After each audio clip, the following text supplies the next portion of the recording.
తెలంగాణలో జిల్లాలు తగ్గిస్తారట. 33 జిల్లాలు అవసరం లేదట. ఎన్నటికైనా జిల్లాల కుదింపు ఉండొచ్చు అని కాంగ్రెస్ సర్కారు పవర్లోకి వచ్చినప్పటి సంది మాటలు వినబడుతున్నాయి.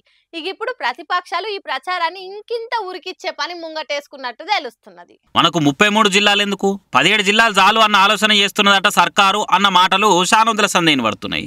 ఎలక్షన్లు అవడే ఆలస్యము, జిల్లాలను కుదించి 17 చేయాలన్న ఇకమత్ చేస్తున్నట సీఎం రేవంత్ అని బీఆర్ఎస్ సోషల్ మీడియా పేజీలు ప్రచారాలు సురు చేసినాయి. కొత్త జిల్లాలను కుదించే పనులున్న సర్కారు అదే జరిగితే ఏ వర్గాలకు ఎంత నష్టమో చూడురి అనుకుంటా అలా సోషల్ మీడియా పేజీలో పోస్టులు చేస్తున్నారు. అయితే నిజానికి జిల్లాలను తగ్గిస్తామని సర్కారు ఏడ కూడా ప్రకటన చేయలేదు. అసలు ఆలోచన ఉన్నదని కూడా మంత్రులు కూడా చెప్పలేదు. నిజంగానే ఒకవేళ అట్లా చేయాలంటే మళ్ళీ కమిటీ వేయాలి, రిపోర్ట్లు తీసుకోవాలి. ఆశామాషి కాదు, పెద్ద తతంగమే ఉంటుంది. మళ్ళీ కొత్త కేంద్రంకి వెళ్ళి రాష్ట్రపతికి వెళ్ళి కొత్త జోనల్ వ్యవస్థకు పర్మిషన్ తీసుకోవాలి. అదేగాక రియల్ ఎస్టేట్ పరంగా భూముల ధరలు పడిపోతాయి. 33 జిల్లా కేంద్రాల కట్టిన ఆఫీసులు ఎటు కాకుండా అవుతాయి. ఆఫీసుల ట్రాన్స్ఫర్లు ఆగమవుతాయి. ఇవన్నీ ఆలోచన చేయకుండా సర్కారు ముందుకు పోవడంటే పెద్ద డౌటే. అదేగాక ఈ ఓట్లైనాక ఎంబటే సర్పంచులు, మున్సిపల్ ఓట్లు ఉన్నాయి. ఇప్పుడు కనుక జిల్లాలకు కుదిస్తామంటే అక్కడ పెద్ద దెబ్బ పడుతుంది. మరి అసలు ఇషారం చేసుకోకుండానే సర్కారు జిల్లాలను తగ్గిస్తామని ముందడుగు వేస్తున్నంటే అనుమానమే. మరి ఇవన్నీ ఎలక్షన్లలో అధికార పార్టీని ఇరుకున పెట్టేందుకు ప్రతిపక్ష పోలు చేస్తున్న ప్రచారమా నిజమా అన్నది ప్రభుత్వం అధికారికంగా ప్రకటిస్తే కానీ తెలియదుగా. ఎవరన్నా పైసలు తీసుకుపోతే బస్తాలను బ్యాగులను తీసుకుపోతారు. కానీ ఈ అన్నం చూడుండ్రి ఎట్లా పట్టుకపోతుండో. ఇంట్లో బస్తాలు కూడా లేవు కావచ్చు, ఏడ జాగలేనట్టు గిట్ల మోసుకపోతుండు.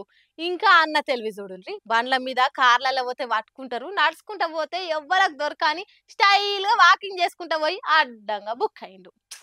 పాపం అన్న ఈ కష్టం పగోనికి కూడా రావద్దే.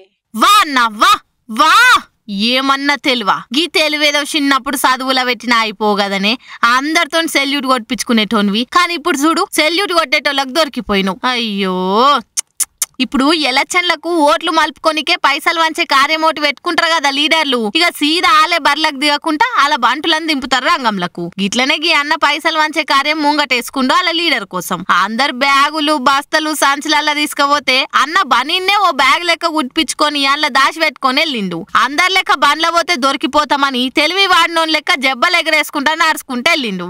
కానీ ఏం లాభం, అన్న పుష్ప లెవెల్ ప్లానింగ్ ఇచ్చినా గానీ అడ్డంగా దొరికిపాయే. ఇక సోట్లు సోదిచ్చి ఉన్న పైకమంతా బయటకు తీపిచ్చిరు కాకి అన్నలు.